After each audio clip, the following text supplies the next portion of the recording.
Hey, I'll just hold this up. Hey, what's up, guys? This is Nathan with the Raw Faith Podcast. It's been quite a while, a really long break for me. Just had to get everything situated in my life, stay staying present, and just doing what needed to be done in my life. So I had to take a hiatus away. Um, and in that time, I'm grateful to be back. Um, Something really just called to me to come back and start doing these videos again. And I appreciate it. And I kind of see this, I do see this as a blessing. And so without further ado, uh, we're back, the Raw Faith Podcast. In the time that I was away, the Raw Faith Podcast was away from making videos, just taking this break. A lot has conspired and a lot has happened, such as the Charlie Kirk assassination, the what was it, the Ukrainian refugee stabbing on a bus, public transit, the Antifa riots going on in Paris, UK riots over, I believe, freedom of speech. From what I've seen, I haven't really dove too much into it, and a lot of these topics I haven't dove too much into it. I've received the facts that have been proven, um, and I watch that, I interpret that information. Um, but I don't really identify and take over it. What happened to Charlie Kirk was truly a tragedy.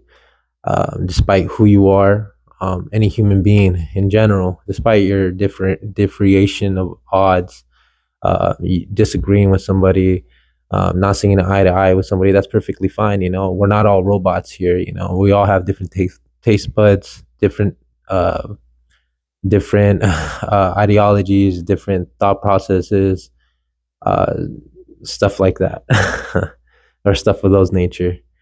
No, I'm just rambling on. But it's really great to be back.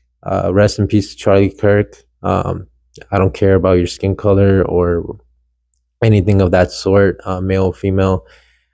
Getting us politically assassinated on live in front of thousands or maybe even tens of thousands of people, having your kids watch it, or now they have access to watching it because it's all over the internet, and your widow now. Just rest in peace, to anyone, to Charlie Kirk and his family.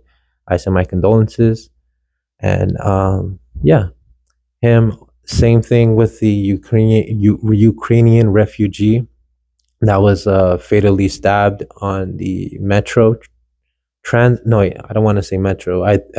Public transit service. Rest in peace to her. Nobody deserves that. I don't care who you are, or I feel like I just know that that's evil and that shouldn't happen to people. Um, Despite your differing odds, it shouldn't lead you to hate somebody enough to want to kill them and end their life. Um, but yeah, that's what has happened, and a lot of evil, a lot in this world is going on. I remember before the Charlie Kirk murder, literally a day before, I was having a conversation with one of my close friends, especially with the Raw Faith podcast.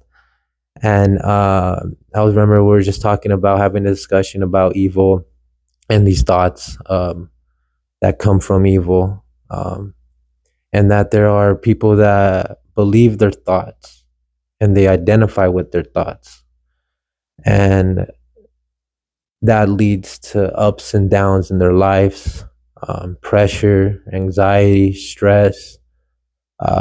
Yeah, you may feel good, have a thrill when you do good in what you're identifying with. Uh, I know I'm leading off, but this is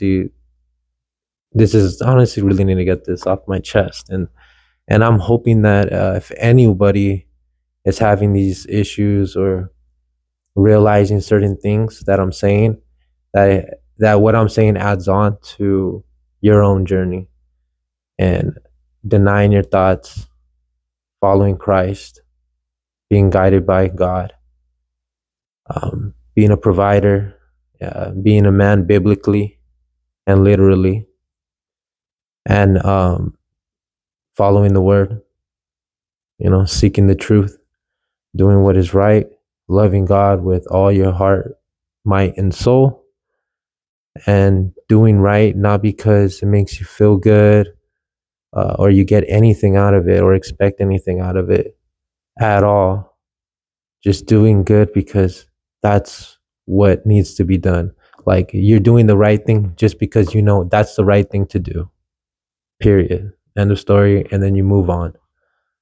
You don't carry it with you. I was having a discussion.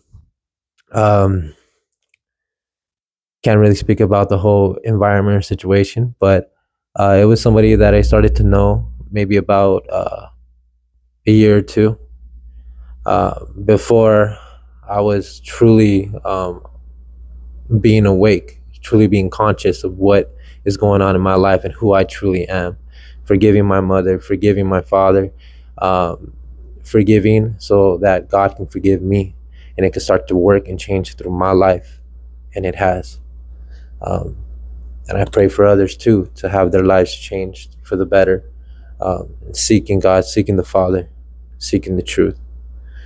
And going back to what I was saying, I was talking to this person that I've been knowing for about 2 years. Uh, had a pretty normal conversation, and then out of nowhere, naturally, just ended up turning into a pretty deep conversation. At least for the individual.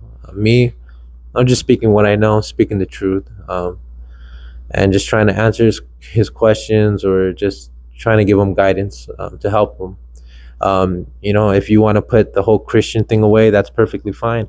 But just helping an individual out, um, helping them through their hardship, in their journey to overcome, suffer to overcome. Because God requires us to suffer so we may overcome, not to stay and suffer and stay in your misery, stay in your hell, and enjoying your hell like many people do, but enduring it, gaining your wisdom and understanding, and overcoming and learning from that, seeking the Father. And he has my friend, he has a, how do I say it? It just started getting deep after our normal conversation when he ended up saying, "Oh, I'm trying to find myself." And I was once there when I was younger, years back before I was really saved, and I understood back then the mindset, believing the lies, blaming others, not taking accountability, not seeking the Father, being straight away from God, uh, trying to find myself. And I looked all exterior to find myself or my true self. So he was saying, yeah, I'm traveling. I want to go out more and explore more and be an adventurous person. Be an adventurous person basically. And but in the pursuit to find himself truly. And I asked him, and I said, "Oh, you don't know who? I went, who are you? Who are you?" I said that. Yeah, who are you then? Like, who are you? And he said, his job, his name, what he likes, his hobbies and interests. And I told him, okay, you told me what you like, you told me your hobbies, you told me your name, you told me what you do for a living or what you do for work, but who are you? And a lot of people need to understand that, like, that question, who are you? Okay.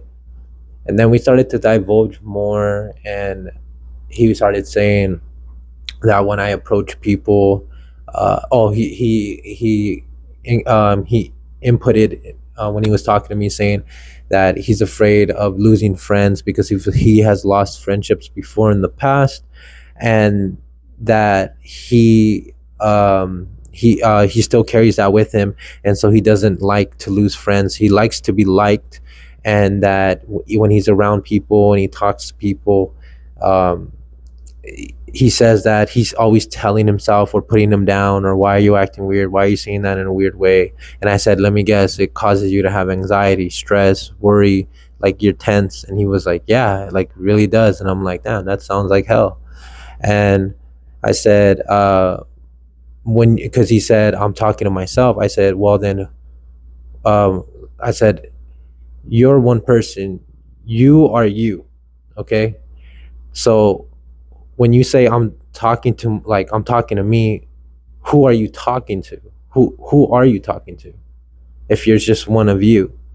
And he was like, what did he say? Oh yeah, he was like, oh, I don't know. The one that I think it's me. And I said, that's the thing. You're identifying with your false self. That's not who you are truly. That's who you just identified with. A spirit has laid, uh, a wicked spirit since you were a kid, through all you went through in your life, that changed you from your pure nature. Because children have a pure nature, they're so quick to forgive. They don't hold grudges. They're pure of nature. And it all starts from the home. What the parents teach them, what they come from, if they're guided by Christ or not. If it's God over Christ, Christ over man, man over woman, woman over children.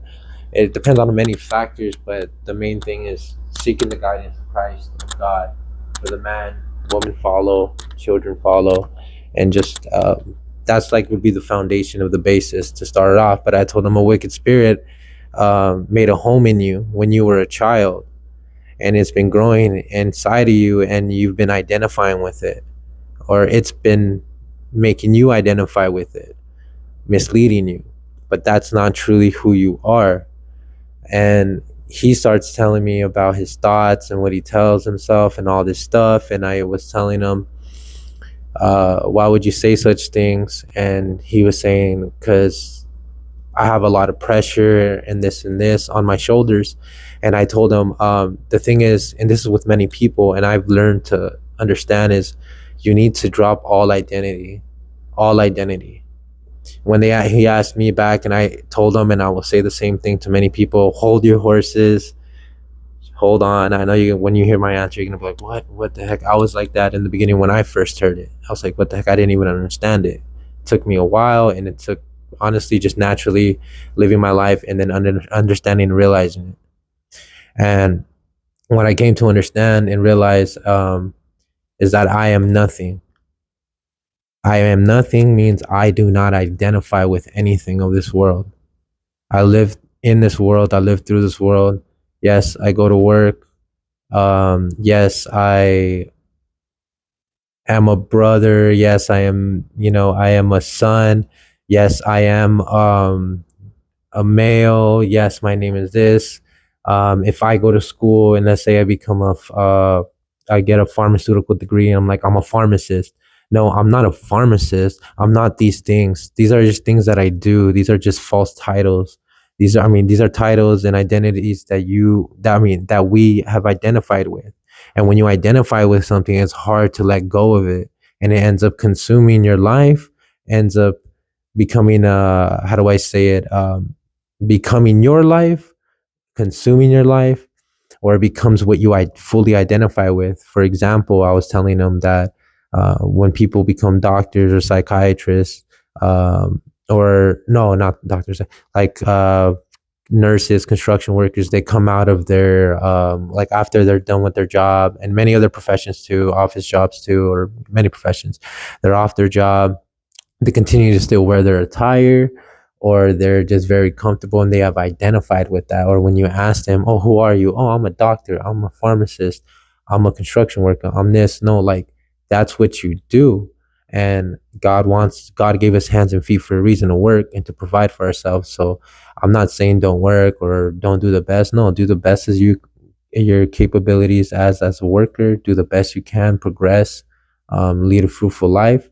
But once you go to work and do what you got to do, even with the gym too, once you go to the gym and enjoy it and have fun and everything, you don't take that with you. You leave it there and you continue your life. Like, you are good regardless of the circumstances that are coming in your life, that you are okay, you are good, because if you're seeking Christ and you are literally worshiping the Father, you have all faith and trust in Him through thick and thin, through darkness, through evil. You have nothing to fear. You have nothing. Just keep your faith and keep it strong and continue to move forward. As men, we're supposed to suffer and endure. That's what we're supposed to do. That's a part of it. But the thing is, suffer and endure to overcome. We must overcome and be born again of the Father and return back to the Father. And I was basically telling him, and he clicked with them. Something inside of him clicked to him. The Holy Spirit clicked in him, and he basically told me, I'm going to try that out, not to believe your thoughts and not to identify, because it adds pressure to you. It adds, you must uphold the standard. You must uphold this type of title. And if you fail in any type of way, your mood, your day goes down. And then when you succeed in a way, or someone tells you you're doing a good job or something, like you get a praise, it goes up. And you're just constantly going up and down, up and down. I'm feeling good, I'm feeling down, I'm feeling good, I'm feeling down. When in reality, God wants us to just be steady stream, not have the things of this world, these false identities, these titles, these labels, um, to how do I say it? To fulfill our life, because they will never fulfill our life. Truly, we do not know what we need. Um, we say we need this, but once we get it, we always want. Human nature, we're always gonna want. We're always gonna want more and more. But God, in God's nature, God understands what we need, not what we want, but what we need in our life, and He only adds to it. And yeah, so I just wanted to come back on. I really, really was feeling it. I just had this in me, and I'm really happy to be back to the Raw Faith podcast again. Going to be bringing more videos for you guys, more content. I hope it really reached somebody, even if it just reached one person in your life right now, where you are believing in your thoughts, where you are starting to realize, damn, I'm identifying with something that isn't me, or this is not me. What is this? And I'm here to just tell you, do what you want. It's your life. Do what you want. But for me, you must forgive so you can be forgiven. Forgive your mother, forgive your father. And even if they did everything right, you think in your head, nobody's perfect. And even if they did something wrong, that's fine. Just forgive so you can drop all that and continue on with your life and stay present. That's the main thing, is staying conscious, is staying present, staying here, not living in the past, not worrying and thinking about the future, because none of that is none of that is real. None of that is obtainable. None of that is physical. None of that is happening. It either happened or hasn't happened yet. So we must stay in the present. Jesus said He is in the present. So we stay present, we stay conscious, and we stay worshiping the Father. Thank you guys for your time. I really appreciate this from you guys. I hope I helped at least one person. If not, it's fine. I just want to really get this off my chest, and the message needs to be brought to people that deny every thought, except your practical thoughts of, oh, I need to wake up for work in the morning. I got to make sure I pack lunch. I got to tie my shoe. I got to put gas in my car. I got to get food before work or after I'm hungry. Those are practical thoughts. Thoughts that change your mood, change your emotions, make you think to the past, the future, make you worry, make you stress, that actually change you. And they only change you physically and even mentally is because you believe those thoughts.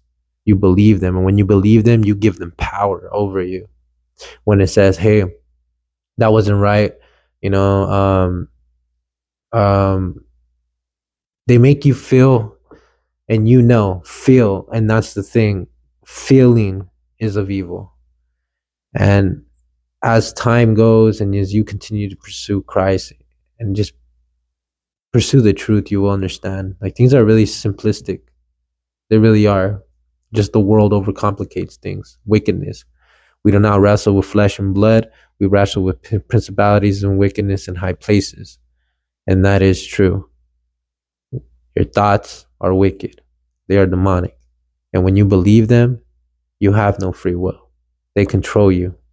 They tell you what to do. You think it. You believe it.